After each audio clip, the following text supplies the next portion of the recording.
to do this, and you're able to go with this process. So it's a very thorough process, and that is great. That, to me, that is like, yes, okay, this is not just something they jump into and, oh, well, you're partnered with this person and we're gonna go do it, and then so there could be problems down the road. But it is a long process. And then at the embryo transfer, I done explain that earlier in the video, but and then after 12 weeks of being pregnant, you stop the hormones, you stop the progesterone, and it's just like any other pregnancy until you're 9 months, and then blah, blah, blah. I know a lot of people have been asking the question if I'm going to do pregnancy vlogs. I am actually going to talk to the intended parents to make sure it's okay with them to do pregnancy vlogs. If I'm not able to, then I won't talk about the pregnancy unless they give me permission, because it is their child. I will be talking about my surrogacy experience, how the shots felt, how the embryo transfer felt, but if they don't want me to talk about the baby or them, I will not mention them at all. But I will talk about my medical experience of how the shots felt, and I'll do how you do the shots and everything else, so y'all will be seeing the first time I do the shots.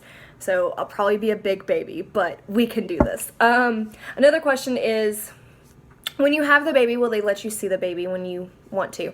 No, it's not going to be when I want to. It's going to be when it's what's best for both of us. Like, if they live in Florida, I'm not going to be able to walk down the road and go see the baby. No, that's unrealistic. Realistically, yes, I would love to see the baby on pictures, on phone calls, on Skype. I don't, like, it's all up to them. I would love to see them. But if they're not comfortable with doing that, then I understand. I'm going to respect their wishes. I was just the oven, is how I put it. But most of what I've seen, most of the surrogates do stay in contact with the intended parents, and they do see the baby growing up. So that is an awesome thing to see. And I think every single surrogate videos that I've watched have been like that. Now I'm showing you Marabella's going to be 1 tomorrow, so we have all of her stuff right here. My sister asked me, are you loving what you're doing? Yes, I am loving it so far. I am very, very, I've been wanting to do this since I was 16 years old. So of course I'm going to love what I'm doing. So I'm going to be able to complete somebody's family, and it's just an awesome thing to do. How's it going to feel to have somebody else's baby and you carry it and then you can't keep the baby? That goes into what somebody else's question said. I understand it. Like, I understand that it was never my baby to begin with. I was just the oven. So, I've already answered that question. There's a lot of repeat questions.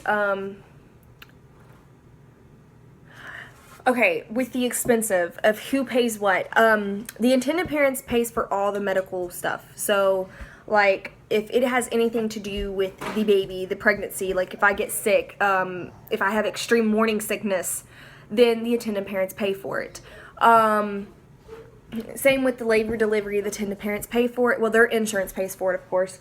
Everything is, okay, they pay for everything that they would pay for if they had a baby, if that makes any sense. So if I worked and I got laid off because I had to be on bed rest, they would pay for the lost wages and stuff like that, because it's just like if they were pregnant, they would have to pay for the labor, the delivery, the everything, like, so the maternity clothes, everything. So it boils down to that. I don't know exactly all the expenses. I haven't really researched everything, but that is mostly that. I had one question that I wrote down. What is the criteria? I know a lot of people have been asking me what is the criteria, so hold on. I have to find it again. No, wrong one. Will you go check on your sister?